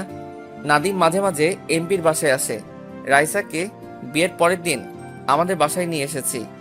গতকাল রাইসা আর রাফি চলে গেল। এখন সেই অফিস নাদিয়া আর তিশা দেখাশোনা করে। নাদিয়া আর তিশাকে একটা ফ্ল্যাট বাড়ি আর অফিসে যাওয়া আসার জন্য একটি গাড়ি দেওয়া হয়েছিল। বিছানায় শুয়ে শুয়ে মোবাইল টিপতে রাখলাম। হঠাৎ একটা আননোন নাম্বার থেকে আমি ফোনটা ধরে বললাম, হ্যালো, কে বলছেন? আমি সাদিয়া। তুমি কেমন আছো? তোমাকে ছাড়া কি করে ভালো থাকি বলো? তুমি এতদিন কোথায় ছিলে? আর তোমার মোবাইল বন্ধ কেন? আমি মামার বাসায় এসেছি আর মোবাইল বাড়িতে ফুলে রেখে এসেছি। তার মানে সাদিয়া নাদিমদের বাসায়। এ কারণে তো এনামুল বলল সাদিয়াকে কিছুদিন ধরে দেখে না। মনে মনে বললাম, তাদের কারো মোবাইল থেকে ফোন দেয়া যায় না। প্লিজ তুমি রাগ করো না, আমি তোমার নাম্বারটা মুখস্থ করে রাখি নাই। আমার নাম্বার মুখস্থ করবে কিভাবে? আমাকে কিভাবে মারবে তার প্ল্যান করছো? আপনারা কি ভাবছেন আমি ওর সাথে এত সুন্দর করে কথা বলছি কেন? আরে ভাই, এটা আমি ওর সাথে অভিনয় করছি। দেখি তার মনের অনুভূতি কেমন। ও আজকে আমার সাথে দেখা করতে পারবে? কোথায় দেখা করবে? কফি শপে, রাত 9টা। আচ্ছা ঠিক আছে, ওকে বাই। বাই। ফোন কেটে দিয়ে ওয়াশরুমে ঢুকে ফ্রেশ হয়ে দুপুরের খাবার খেয়ে রুমে এসে একটা ঘুম দিলাম। বিকালে ঘুম থেকে উঠে মা বাবাকে বলে গাড়ি নিয়ে রেস্টুরেন্টে চলে আসলাম। রেস্টুরেন্টে কিছুক্ষণ থেকে কফি শপে চলে আসলাম। আমি একটা টেবিলে গিয়ে বসলাম। কিছুক্ষণ পর দেখি সাদিয়া আসলো। আমি বুঝি না এই মেয়েটা আমাকে কি পাগল করে ছাড়বে। সাদিয়াকে আজকে এত সুন্দর লাগছে যা বলে বোঝাতে পারবো না, কিন্তু ওর এই রূপের পিছনে যে কত বড় শয়তান লুকিয়ে আছে সেটা একমাত্র আমি জানি। একটু দাঁড়াও তো। কেন? তোমাকে বলছে দাঁড়াতে। আমি আর কোনো কথা না বলে দাঁড়িয়ে গেলাম। দাঁড়ানোর সাথে সাথে সাদিয়া আমাকে জড়িয়ে ধরলো। এই, তুমি কি করছো? সবাই তাকিয়ে আছে। দেখলে দেখুক, আমার কিছু যায় আসে না। কতদিন পর তোমার সাথে দেখা, তাই তোমাকে জড়িয়ে ধরলাম। ঠিক আছে, এবার ছাড়ো। হুম। সাদিয়া আমাকে ছেড়ে দিয়ে একটা চেয়ার টেনে বসলো। দুজনে কফি খেতে খেতে কথা বলছি। কফি খাওয়া শেষ করে বাহিরে আসার পর সাদিয়া বলল, আমাকে একটু বাসায় নামিয়ে দিয়ে আসো, আজকে আমি গাড়ি নিয়ে আসি নাই। ঠিক আছে, আসো। তারপর দুজনে গাড়িতে উঠে যেতে লাগলাম। সাদিয়া আমার ঘাড়ে মাথা দিয়ে রাখলো। সাদিয়ার দিকে তাকালে বোঝা যায় সে কিছু জানে না। গাড়ি চালাতে চালাতে হঠাৎ দেখি 2-3টা গাছের গুঁড়ি রাস্তার মাঝখানে পড়ে আছে। আমি সাদিয়ার দিকে তাকিয়ে দেখি ঘুমিয়ে পড়েছে। আমি তাকে সিটে সুন্দর করে রেখে একটা মুচকি হাসি দিয়ে গাড়ি থেকে বের হয়ে আসলাম। গাড়ি থেকে নামার সাথে সাথে আমার চারপাশে কিছু ছেলে ঘেরাও করে ফেলছে। তাদের হাতের দিকে তাকিয়ে দেখি লাঠি, ছুরি আরও ইত্যাদি সামগ্রী। তোরা আমাকে এভাবে ঘেরাও করছিস কেন? আমি বলছি তাই। ওহ তুই? আমি তোকে আর তোর বোনকে মারতে আমি অনেক লোক পাঠিয়েছি, কিন্তু তারা কিছু করতে পারে না। তোদের মারতে গিয়ে আমার অনেক লোক মার খেয়েছে। তুই এখন আমাকে মারবি? সেটা তুই কখনো পারবি না, কারণ তুই এই রাসেলকে এখনো চিনতে পারিস নাই। আমার কোনো দোষ নেই, তারপরও তুই আমাকে মারতে আসলি। তোর কারণে আমার একমাত্র বোন গলায় দড়ি মরেছে, তারপর তুই বলছিস তোর কোনো দোষ নেই। আমি তো তোর বোনকে গলায় দড়ি দিতে বলি নাই, আমি তাকে শুধু বলছি ওকে আমি ভালোবাসতে পারবো না। তুই আমার বোনকে ভালোবাসিস নাই কেন? ওর কোন দিক দিয়ে কম ছিল? চেহারায়, গাড়ি বাড়ি সব কিছুই তো ছিল। তোর বোনকে আমি ভালোবাসি নাই এই কারণে যে তোর বোন ছিল একটা অহংকারী মেয়ে। তোর বোন গরিবকে মানুষ মনে করতো না, তাদের উপর অন্যায় অত্যাচার করত। এই কারণে তুই অনেক বড় ভুল করে ফেলেছিস। এখন তোকে মেরে আমার বোনের হত্যাকারীর প্রতিশোধ নিব। সেটা তুই কখনো পারবি না। ও মা, তাই নাকি? তাই জানো। আমার হাতে এটা কি দেখছিস? তোর কারণে আমার মামাতো বোন রিয়া গলায় দড়ি দিছে। তোকে আমি বাঁচিয়ে রেখি কিভাবে? এবার আমি বলি, তুমি শোনো। আমি জানি সাদিয়া তুমি আমাকে ভালোবাসো নাই, আর তুমি এটাও জানো আমি একজন মন্ত্রীর ছেলে। আমাকে মারার জন্য তুমি আমার সাথে প্রেমের অভিনয় করছো। ঠিকই ধরেছিস। আমি কখনো তোকে ভালোবাসি নাই। আমি বিদেশ থেকে পড়াশোনা শেষ করে বাড়িতে আসার পর নাদিম আমাকে সবকিছু খুলে বলেছে। তারপর আমি তোকে মারার প্ল্যান করি। আমার জন্মদিনে তোকে দেখে আমি তো অবাক হয়ে গেলাম। তারপর তোর সাথে নিজেই গিয়ে কথা বললাম। তোর রেস্টুরেন্টে গিয়ে তোর দিকে তাকিয়ে থাকতাম যেন তুই বুঝতে পারিস আমি তোকে পছন্দ করি। পরে তুই নিজেই এসে আমাকে ভালোবাসার কথা বলছিস। তোকে মারার জন্য অনেক প্ল্যান করছি, কিন্তু কোনো কাজ হয় নাই। তারপর নাদিমকে ফোন দিয়ে দেশে আসতে বললাম। তোকে চিনতে পেরেছি। নাদিম আমাকে তোর একটা ছবি পাঠিয়েছে। তোর বোনকে মারতে চেয়েছি, কিন্তু তোর বোনের চারপাশে তুই লোক লাগিয়ে রেখেছিস, তাই তাকে কিছু করতে পারি নাই। এখন তোকে মারবো, তারপর রিয়ার আত্মা শান্তি পাবে। বলে আমাকে গুলি করে দিল। আমি তাকিয়ে দেখি নাদিম আমাকে গুলি করছে। সাদিয়া দাঁড়িয়ে দাঁড়িয়ে হাসতে আছে। কিন্তু অবাক করার বিষয় হলো এনামুল আর তার লোকের কি হলো? তাদের তো আমি গাড়িতে থাকতে লোকেশন দিয়ে দিছি। আমি মাটিতে পড়ে গেলাম। মা, বাবা, রাইসার চেহারা চোখের সামনে ভাসতে লাগলো। আর বুঝি তাদের দেখব না। আস্তে আস্তে চোখ বন্ধ হয়ে গেল। এবার হয়তো আপনারা আসল রহস্য জেনে গেছেন যে নাদিম আমাকে কেন মারছে। সাদিয়ার একটু কষ্ট হলো না? ওর আবার কষ্ট হবে কেন? ও তো আমাকে ভালোবাসে নাই। আপনাদের আরেকটা রহস্য খুলে বলি। আমার আব্বু রাইসার সাথে আকাশের বিয়ে মানা করার পর কেন কিছু বলল না? আকাশের আব্বু, আকাশ আর তার বাবা কেন কিছু বলে নাই? তাহলে আকাশের বাবা অবৈধ ব্যবসা করে, নারী পাচার করে বাহিরে রাষ্ট্রে, আর বাহিরে আকাশ সব কিছু করে। আকাশের আব্বু এসব করে আমার আব্বুর পাওয়ারে। আব্বুর সাথে কিছু করতে গেলে তাদের ব্যবসা বন্ধ হয়ে যাবে, সে কারণে কিছু বলে নাই। মনে পড়ে তোমাকে যখন থাকি নীরবে ভাবি, শুধু তোমাকে সবসময় অনুভবে স্বপ্নে দেখি।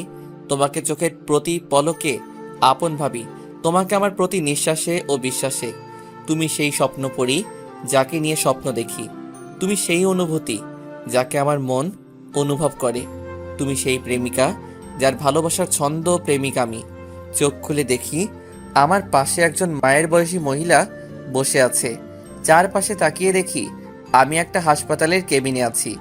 আমাকে চোখ খুলতে দেখে মহিলাটি আমাকে জড়িয়ে ধরে কান্না করে দিল আর বলতে লাগলো, বাবা রাসেল, তোর জ্ঞান ফিরেছে? আজকে 3 দিন পর তোর জ্ঞান ফিরেছে। আপনি কে? আমি তো আপনাকে চিনতে পারছি না। কি বলছিস তুই? আমি তোর মা। আমি আপনাকে চিনতে পারছি না। মহিলাটি ডাক্তারকে ডাকতে শুরু করলো। কিছুক্ষণ পর একজন ডাক্তার কেবিনে আসলো। দেখেন ডাক্তার, আমার ছেলে আমাকে চিনতে পারছে না। দেখি, আপনি একটু সরুন, আমি দেখছি। ডাক্তার আমাকে ভালো করে দেখে বলল, যেটা ভেবেছিলাম সেটাই হয়েছে। আপনার ছেলে স্মৃতিশক্তি হারিয়ে ফেলেছে। তাকে গুলি করার পর মাথায় আঘাত করা হয়েছে, তাই আপনার ছেলে অতীতের সব কিছু মনে করতে পারছে না। কি বলছেন ডাক্তার? আমার ছেলে কি ভালো হবে না? সেটা বলতে পারছি না, আল্লাহ চাইলে ভালো করতে পারেন। তবে একটা কথা শুনে রাখবেন, ওকে কখনো উত্তেজিত করবেন না, তাহলে মাথায় সমস্যা হতে পারে। ঠিক আছে ডাক্তার, আল্লাহ আমার ছেলেকে বাঁচিয়ে রাখছে, এটাই অনেক। আমি ওর আব্বুকে ফোন দিয়ে আসতে বলছি। তারপর আম্মু আব্বুকে ফোন দিয়ে হাসপাতালে আসতে বলল। হঠাৎ একটা মেয়ে এসে আমাকে জড়িয়ে ধরে কান্না করে দিল। এই, আপনি কে? আর আমাকে জড়িয়ে ধরলেন কেন? ভাইয়া তুই কি বলছিস? আমি তোর বোন রাইসা। আমি তো আপনাকে চিনতে পারছি না। আম্মু, ভাইয়ার কি হয়েছে? ও আমার সাথে এভাবে কথা বলছে কেন? তারপর আম্মু রাইসাকে সবকিছু খুলে বলল। আমি আপনাদের কাউকে চিনতে পারছি না। রাইসা আর আম্মু কান্না করছে। কিছুক্ষণ পর দেখি একজন বাবার বয়সী লোক কেবিনের ভিতরে আসলো। ভিতরে ঢুকে আমার পাশে বসে বলল, কেমন আছিস রাসেল? আমি ভালো আছি। আপনি কে? আমি তোর বাবা, তুই কি আমাকে চিনতে পারছিস না? আমি কাউকে চিনতে পারছি না। আম্মু আব্বুকে সবকিছু খুলে বলল। 5 দিন পর আমাকে তাদের বাসায় নিয়ে গেল। আমাকে একটা রুমে নিয়ে গেল। রুমের ভিতরে ঢুকে দেখি চারপাশে আমার ছবি দিয়ে ভরা। আচ্ছা, ওই ছেলেটাকে দেখতে একেবারে আমার ওটা তুই বাবা, তোর স্মৃতিশক্তি হারিয়ে গেছে, তাই তুই কাউকে চিনতে পারিস নাই। তুই আস্তে আস্তে সব অতীত মনে করতে থাক, দেখবি সব কিছু মনে পড়বে। আমি অতীত মনে করতে লাগলাম, কিন্তু আমার কিছুই মনে পড়ছে না। হঠাৎ মাথা ব্যথা শুরু হয়ে গেল। আমি বিছানায় বসে পড়লাম। আমি কিছুই মনে করতে পারছি না। আমার মাথা প্রচুর ব্যথা করছে। ভাইয়া তোর কিছুই মনে করতে হবে না, তুই এখন রেস্ট নে। তারা আর কোনো কথা না বলে রুম থেকে বেরিয়ে গেল। আমি বিছানায় শুয়ে পড়লাম। দেখতে দেখতে 1 মাস চলে গেল। আমি এখন পুরো সুস্থ, কিন্তু আমি অতীত মনে করতে পারছি না। আম্মুকে বলে বাহিরে একটু ঘুরতে আসলাম। আম্মু বলল গাড়ি নিয়ে যেতে, কিন্তু আমি মানা করছি। আমি বাসা থেকে বেরিয়ে আসতে কিছু গার্ড আমার পিছনে আসতে লাগলো। আমি তাদের পিছনে আসতে মানা করছি। রাইসা তার স্বামীর বাড়ি চলে গেছে। আব্বুকে মাঝে মাঝে দেখি মন খারাপ করে বসে থাকে। আমি হাঁটতে হাঁটতে একটা পার্কে গেলাম। পার্কের ভিতরে ঢুকে দেখি সব জোড়া জোড়া বসে আছে। হঠাৎ একটা ছেলে আমার সামনে এসে বলল, রাসেল, তুই কেমন আছিস? আপনি কে? আপনাকে তো চিনতে পারছি না। আমি জানি তুই আমার উপর রেগে আছিস। শোন, আমি ওই দিন 15-20 জন পোলাপাই নিয়ে তোর লোকেশন অনুযায়ী আসতেছিলাম। হঠাৎ মাঝ রাস্তায় বড় একটা ট্রাক এসে আমাদের গাড়ির সাথে মেরে দেয়। এতে কজন ওখানে মারা যায় আর সবাই আহত হয়। আমি মাথায় প্রচুর ব্যথা পাই। তারপর আশেপাশের লোকজন এসে আমাদের হাসপাতালে নিয়ে যায়। কিছুদিন আগে হাসপাতাল থেকে বাসায় এসেছি। তোকে অনেক ফোন দিছি, কিন্তু তোর ফোন বন্ধ। বাসায় ভালো লাগছে না, তাই পার্কে আসলাম। এসে তোর সাথে দেখা। তোর উপর আমার রাগ ছিল অনেক, কিন্তু এখন আর রাগ নেই। আমি জানি এটা নাদিমের প্ল্যান। এখন আমাদের নাদিমকে ধরতে হবে। আর তোকে একটা কথা বলি, তুই কাউকে বলবি না। কি কথা বল? আমার বাসার সবাই জানে আমার স্মৃতিশক্তি হারিয়ে গেছে। আসলে আমার কিছুই হয় নাই, আমার সব কিছু মনে আছে। এই প্ল্যান করছি যাতে নাদিম আর সাদিয়াকে ধরতে পারি। এই সত্যিটা একমাত্র তুই জানিস। এটা তুই কি করে ভাবলি? যেদিন সবাই জানে আমার জ্ঞান ফিরেছে, আসলে সেই দিন আমার জ্ঞান ফিরে নাই। আমার আগের দিন রাতে জ্ঞান ফিরেছে। আমি ডাক্তারের সাথে প্ল্যান করি। ডাক্তার যেন আমার বাবা মার কাছে বলে আমার স্মৃতিশক্তি হারিয়ে গেছে। এটা তুই কিভাবে করলি? আমি জানি নাদিম আর সাদিয়া যদি জানতে পারে আমি এখনো বেঁচে আছি, তাহলে আমাকে মারার জন্য আবার আসবে। কিন্তু আমি তাদের সাথে অভিনয় করে যাব, তাদের নিজের আয়ত্তে এনে কঠিন শাস্তি দিব। তুই তাদের সাথে মিলবি কিভাবে? ওরা তো তোকে দেখলে মারার জন্য আসবে। মিলার একমাত্র উপায় হলো সাদিয়া। তাকে কিডন্যাপ করলে মিলা সম্ভব। কিন্তু তাকে কিভাবে কিডন্যাপ করবি? একটা প্ল্যান বের করতে হবে যাতে সাদিয়াকে কিডন্যাপ করতে পারি। তোর পোলাপাইন এখন কেমন আছে? আর তোর কত পোলাপাইন আছে বর্তমানে? আমার তো এখনো অনেক পোলাপাইন আছে। ঠিক আছে, আমি তোর সাথে রাতে কথা বলবো। আমি এখন মার্কেট থেকে মোবাইল কিনে বাসায় যাব। বেশি দেরি হলে আব্বু আম্মু চিন্তা করবে। ঠিক আছে, যা।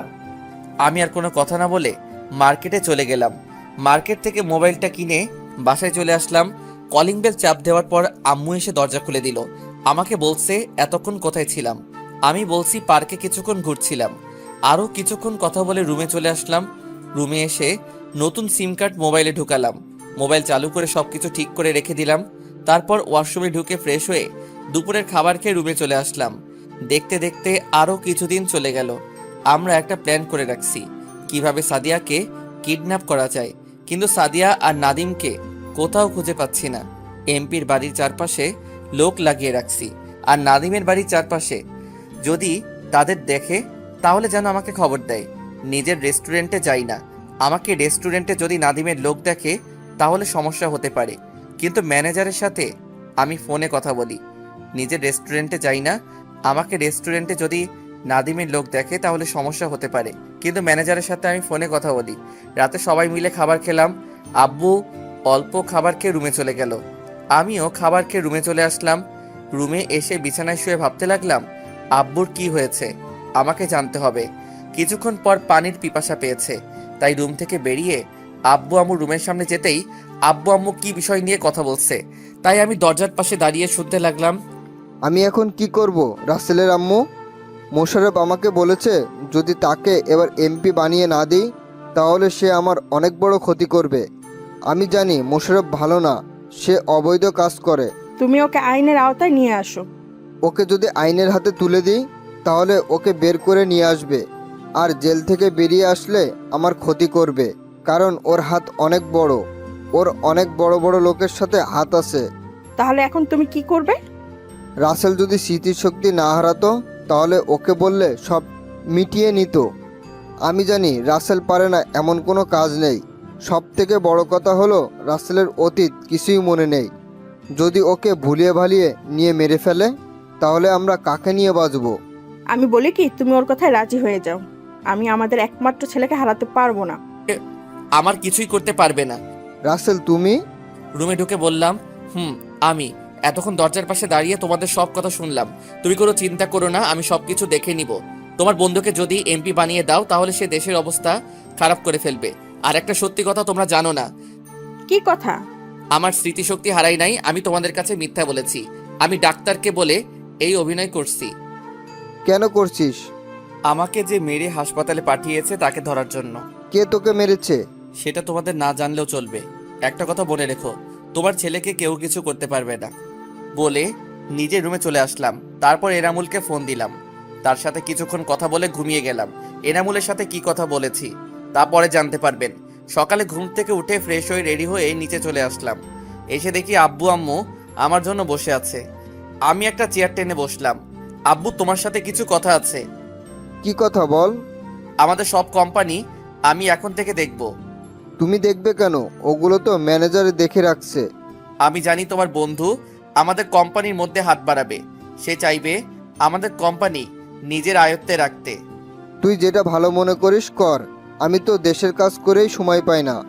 ঠিক আছে আব্বু। তারপর নাস্তা করে বাহিরে এসে গাড়ি নিয়ে প্রথমে রাইসা যে অফিস চালাতো আগে সেই অফিসে গেলাম। অফিসের ভিতরে ঢোকার সাথে সাথে সবাই দাঁড়িয়ে সালাম দিল। সবাইকে বসতে বলে নিজের কেবিনে চলে গেলাম। চেয়ারে বসে নাদিয়া তিশাকে আমার কেবিনে আসতে বললাম। কিছুক্ষণ পর ওরা দুজনে আমার কেবিনে অনুমতি নিয়ে ঢুকলো। বসো। কেমন আছেন স্যার? প্রথমে আমাকে স্যার বলা যাবে না, আমাকে তুমি করে এবং নাম ধরে ডাকবে। ঠিক আছে। তা অফিস কেমন চলছে? ভালো চলছে। আমরা দুজনেই সব কিছু দেখে রাখছি। গুড। আমাদের একটা পোস্ট খালি আছে, ওখানে একজন মেয়ে লাগে, তাই 4-5 জন মেয়ে আসছে ইন্টারভিউ দেওয়ার জন্য। এখন কি পাঠিয়ে দিব তোমার রুমে? ঠিক আছে, একজন করে পাঠিয়ে দাও। আমি বেশি সময় দিতে পারবো না, সবগুলো কোম্পানিতে যেতে হবে। ঠিক আছে, আমরা পাঠিয়ে দিচ্ছি। নাদিয়া আর তিশা কেবিন থেকে বেরিয়ে একজন করে পাঠিয়ে দিতে লাগলো। 4 জনের ইন্টারভিউ নেওয়া শেষ, এখন একজন বাকি। আমি মাথা নিচু করে ফাইলের কাজ করতে আসি। May I come in sir? আসুন, আপনার সার্টিফিকেটগুলো দেন। যেই না মেয়েটার থেকে সার্টিফিকেটগুলো নিব তার দিকে তাকিয়ে আমি তো অবাক হয়ে গেলাম। কি ভাবছেন সাদিয়া?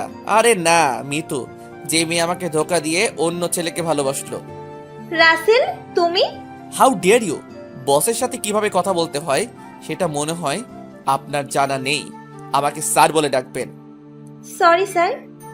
ঠিক আছে, এবার আপনি আসতে পারেন। মিতু আমার হাত ধরে কান্না করে বলতে লাগলো, প্লিজ স্যার, আমার এই চাকরিটা অনেক দরকার, তা না হলে বাবা মাকে নিয়ে রাস্তায় নামতে হবে। রাস্তায় নামতে হবে কেন?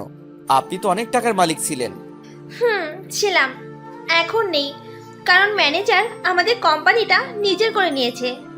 আব্বু ম্যানেজারকে অনেক বিশ্বাস করত, কিন্তু ম্যানেজার যে সব কিছু নিজের করে নেবে সেটা আপু ভাবতেই পারিনি। তা আপনার বয়ফ্রেন্ড কোথায়? ও, এখন তো মনে হয় বিয়ে করে ফেলছেন। আমাকে ছেড়ে চলে গেছে। যতক্ষণ আমার টাকা ছিল ততক্ষণ আমার পাশেই ছিল।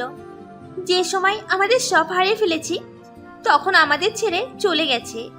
একটা কথা মনে রেখো, টাকা দেখে কখনো ভালোবেসো না। আজকাল টাকা থাকলে সত্যিকারের ভালোবাসা পাওয়া যায় না।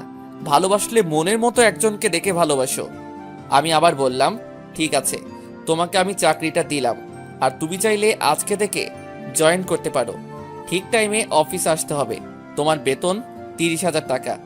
কাজ ভালো দেখলে বাড়িয়ে দেওয়া হবে। আর তোমার অগ্রিম মাসের বেতন দিয়ে দেওয়া হলো। মিতু চেয়ার থেকে উঠে আমাকে জড়িয়ে ধরলো আর বলতে লাগলো, আপনি আমায় অনেক বড় উপকার করলেন।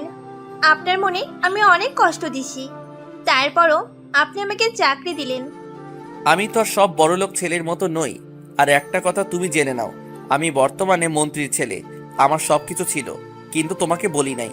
আমি চেয়েছি নিজের পায়ে দাঁড়িয়ে তোমাকে সবকিছু বলবো, কিন্তু তার আগে তুমি অন্য আরেকটা ছেলের সাথে প্রেম করছো। আমার ভুল হয়ে গেছে, আমাকে আপনি মাফ করে দিন। আমি তোমাকে মাফ করে দিছি তোমার বাবা মার দিকে তাকিয়ে। ঠিক আছে, এখন কি কাজ করবে নাকি বাসায় চলে যাবে? বাসায় যেতে হবে, আব্বুর জন্য ঔষধ নিয়ে যেতে হবে। কি হয়েছে তোমার আব্বুর? আব্বু অনেক অসুস্থ, ডাক্তার বলেছে দেশের বাইরে নিয়ে গেলে ভালো হয়ে যাবে। কিন্তু আমাদের দ্বারা সম্ভব না দেশের বাইরে নিয়ে চিকিৎসা করানো। আব্বুর মাথায় টিউমার ধরা পড়েছে। কত টাকা লাগবে তোমার বাবার চিকিৎসা করতে? ডাক্তার বলেছে 30 লাখ টাকা লাগবে। ঠিক আছে, আমি পরে তোমার সাথে কথা বলবো। আমাদের আরো কোম্পানি আছে, ওগুলো দেখে আসতে হবে। আমি এখন আসি। বলে অফিস থেকে বাহিরে এসে গাড়ি নিয়ে সবগুলো কোম্পানি ঘুরে বাসায় যেতে লাগলাম। হঠাৎ একটা জায়গায় চোখ পড়লো। সাদিয়ার মতো একটা মেয়ে আরো কিছু মেয়ের সাথে শপিং মলে ঢুকতেছে। আমি গাড়িটা শপিং মলের সামনে পার্কিং করে ভিতরে ঢুকালাম। পুরো শপিং মল খুঁজলাম, কিন্তু তাদেরকে দেখতে পেলাম না। আর তারপর শপিং মল থেকে বেরিয়ে এসে গাড়ির ভিতরে ঢোকার সাথে সাথে একটা গাড়ির ভিতরে ঢুকে আমার মাথার পিছন দিয়ে গুলি ধরলো। কোনো কথা বলবি না, সোজা গাড়ি চালা। কে আপনি? আর আমার মাথায় গুলি ধরছেন কেন? সেটা কিছুক্ষণ পর জানতে পারবি। এখন আমি যেদিকে যেতে বলবো তুমি সেই দিকে যাবে। আমি আর কোনো কথা না বলে তার কথা মতো গাড়ি চালাতে লাগলাম। আমি এক হাতে মোবাইল নিতে গেলে মেয়েটা বলল, মোবাইল হাতে নেওয়া যাবে না, তা না হলে গুলি করে দেব। মোবাইল হাতে না নিয়ে গাড়ি চালাতে লাগলাম। কিছুক্ষণ পর একটা পুরনো বাড়ির সামনে চলে আসলাম। তারপর আমাকে গাড়ি থেকে নামতে বলল। হঠাৎ মেয়েটা আমাকে জড়িয়ে ধরে কান্না করে দিল। আমি তাকে ঘুরিয়ে তার চেহারা দেখে পুরো অবাক হয়ে গেলাম। জীবন তোমার সুন্দর হবে আমায় ভালোবাসলে, অনেক সুখে থাকবে তুমি আমার কাছে থাকলে, রাখবো তোমায় বুকের ভেতর অনেক যত্ন করে, আমার মতো কেউ পাবে না ভালোবাসতে তোরে। তোমার ঠোঁটের হাসি আমি হারাতে দিব না, তুমি শুধু আমার কথাই একবার বলো হ্যাঁ। ভালোবাসা পরিমাপের একক হলো বিশ্বাস। একে অপরের প্রতি যত বেশি বিশ্বাস থাকবে তাদের ভালোবাসার পাল্লা তত ভারী হবে। হঠাৎ মেয়েটা আমাকে জড়িয়ে ধরে কান্না করে দিল। আমি তাকে ঘুরিয়ে তার চেহারা দেখে পুরো অবাক হয়ে গেলাম। ঠিকই ধরেছেন, সাদিয়া। আমি সাদিয়াকে ছেড়ে বললাম, আপনি কে আর আমাকে জড়িয়ে ধরেছেন কেন? রাসেল, আমি তোমার সাথে ইচ্ছে করে এরকম করি নাই। প্লিজ তুমি আমাকে ক্ষমা করে দাও। আপনি আমার নাম জানলেন কিভাবে আর আপনি কি করেছেন? তুমি সত্যি আমাকে চিনতে পারছো না? আমি তোমার সাদিয়া, আর তোমার ভালোবাসা। আমি তো আপনাকে চিনি না। আমি এনামুলের সাথে কথা বলেছি, সে আমাকে বলছে তুমি নাকি স্মৃতিশক্তি হারিয়ে ফেলেছো। তারপরেও আমি তোমাকে সত্যি কথা বলবো। কি সত্যি কথা? নাদিমকে আমি আগে থেকেই দেখতে পারতাম না, কারণ নাদিম ছেলেটা ভালো না। শুধুমাত্র মামাতো ভাই বলে তার সাথে কথা বলছি। তো সত্যিটা কি সেটা খুলে বলুন। তোমাকে প্রথম যেদিন তোমার জন্মদিনে দেখি সেদিন তোমাকে আমার ভালো লাগে, তাই নিজেই তোমার সাথে কথা বলছি। আস্তে আস্তে তোমাকে ভালোবেসে ফেলেছি। তুমি আমাকে প্রপোজ করলে, আমি অনেক খুশি হয়েছি। আমাদের রিলেশনের পর নাদিম বাংলাদেশে আসে। সে জেনে গেছে তোমার সাথে আমার রিলেশন আছে। তখন সে আমার ওয়াশরুমে ক্যামেরা ফিটিং করে, আমার গোসলের ভিডিও করে। তারপর আমাকে ভিডিও দেখিয়ে বলে আমি যদি তোমাকে তার হাতে তুলে না দিই তাহলে আমার গোসল করা ভিডিও নেটে ছেড়ে দেবে। তুমি তো জানো আমার বাবা একজন এমপি। যদি তার মেয়ের এমন কিছু নেটে দেখে মানুষ, তাহলে আব্বু পরিবেশের মুখ দেখাতে পারবে না। তাই নিজের ইজ্জত আর বাবার সম্মানের কথা চিন্তা করে নাদিমের কথায় রাজি হয়ে গেলাম। ওই দিন তোমাকে আমি গুলি করি নাই, গুলি করেছে নাদিম।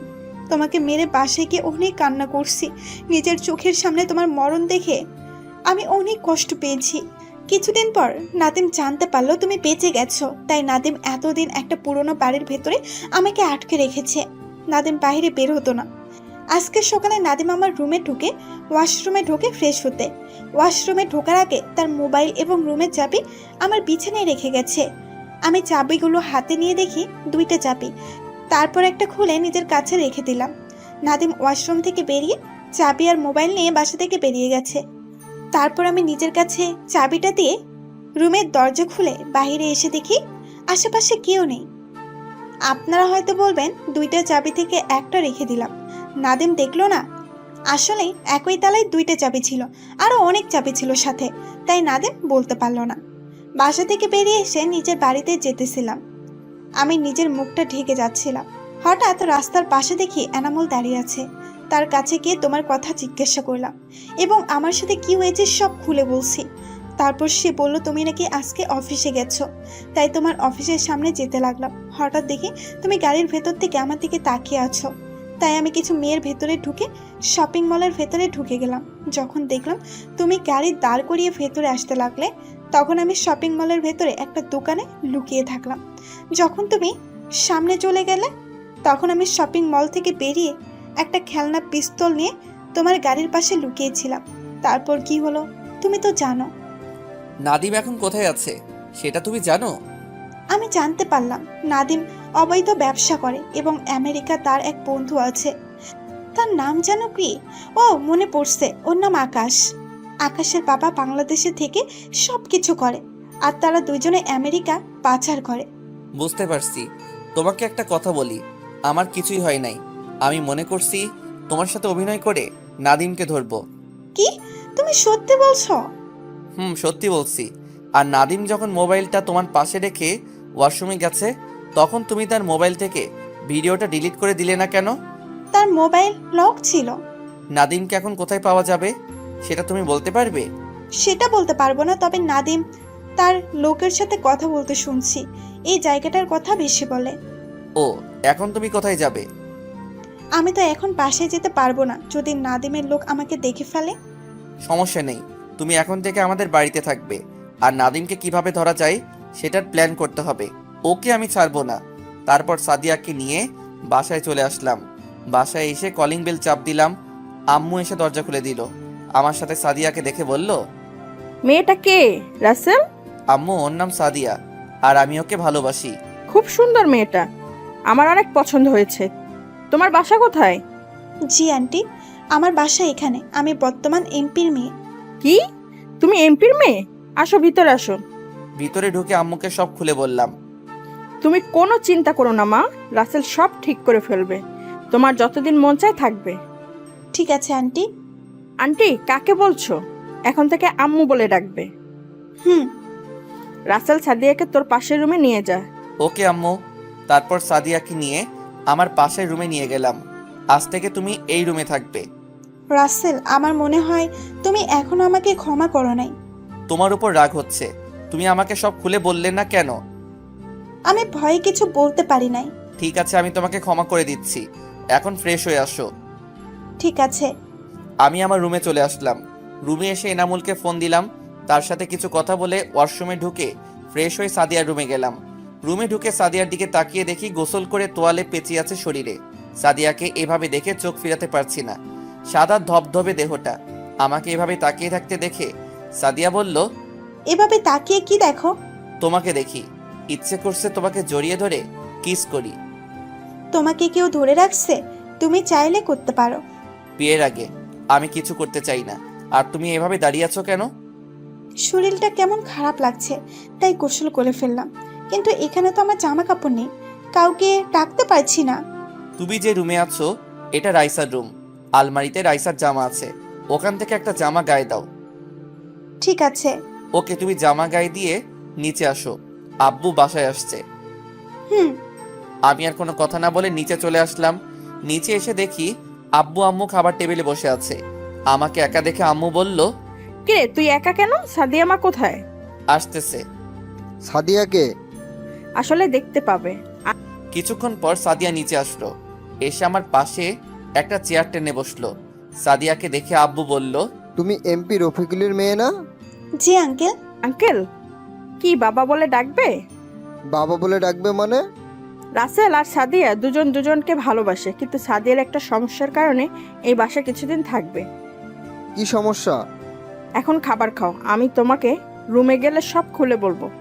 তারপর সবাই খাবার খেতে লাগলাম। আম্মু সাদিয়াকে নিজের হাতে খাইয়ে দিতে লাগলো। সাদিয়া খাচ্ছে আর কান্না করছে। কি হয়েছে মা, তুমি কান্না করছো কেন? আম্মুর কথা ভীষণ মনে পড়ছে। কান্না করো না, সব ঠিক হয়ে যাবে। তারপর তুমি বাসায় যেতে পারবে। খাওয়া দাওয়া করে রুমে চলে আসলাম। রুমে এসে বিছানায় শুয়ে মোবাইল টিপতে লাগলাম। হঠাৎ এনামুল ফোন দিল। বল। তুই একটু বাইরে আসতে পারবি? তোর সাথে কিছু কথা আছে। ঠিক আছে, আমি আসছি। তুই কোথায় আছিস? আমার গোডাউনে চলে আয়। ঠিক আছে, আমি এখনই আসছি। আমি একটা শার্ট গায়ে দিয়ে রুম থেকে বেরিয়ে আসলাম। কাউকে কিছু বলি নাই। আব্বু আম্মু তাদের রুমে ছিল। বাহিরে এসে গাড়ি নিয়ে সোজা এনামুলের গোডাউনে চলে গেলাম। আমাকে দেখে এনামুল বলল, এসেছিস? বল, কেন ডেকেছিস? ও ডাকে নাই, ডেকে এনেছি আমরা। আমি পিছনে তাকিয়ে দেখি নাদিম, আকাশ এবং আব্বুর বন্ধু। তখন আমি এনামুলের দিকে তাকালাম। রাসেল, বিশ্বাস কর, আমি তোকে ডাকতে চাইনি। ওরা আমার বোনকে আটকে রেখেছে। ওরা বলছে তোকে যদি এখানে না নিয়ে আসি তাহলে আমার বোনকে নষ্ট করে মেরে ফেলবে। তাই বাধ্য হয়ে তোকে আসতে বললাম। রাগ তোর পেঁচাল, মনে করছিস তোর বোনকে বিয়ে করে তোদের সব সম্পত্তি আমাদের করে নিব, কিন্তু তুই তা হতে দিলি না।